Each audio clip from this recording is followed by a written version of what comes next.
din po, ang aking pong asawa ay malambing. Bawal doon negative. Saka na yun. Malambing at Sa bahay na yun, sa bahay. siya po ay kahit kami matagal na magkasama ay para lang kami mag-boyfriend. Pinagkakabit niya ako ng kulambo. Kanyang ipinaglalaba. Ipinamamalansya. Panlalaki din pala ang gamit mo, no? Ay, pagluluto ay walang maaasahan dito. At ako po yung kanyang minamasahe. Wow. Ayan. Yan po ang aking asawa, maalalahanin. Sino kang babae sa inyo?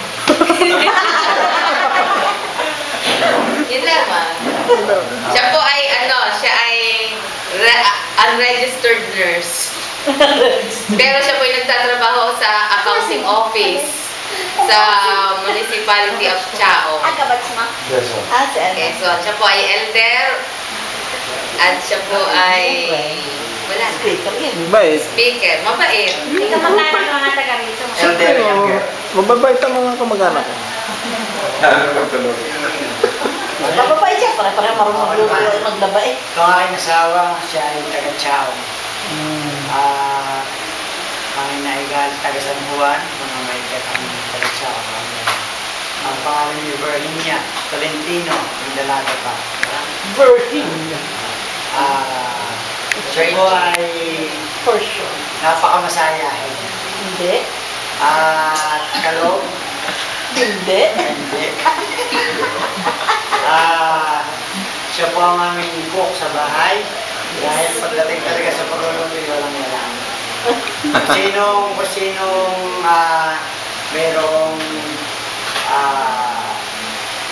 time na gumawa, siya gumagawa. Ako yung maraming time. Siya po ay CPA, nagtatrabaho siya sa BIR. Ganito ba yan? Yun. Tumanda po kayo, ay asas kayo.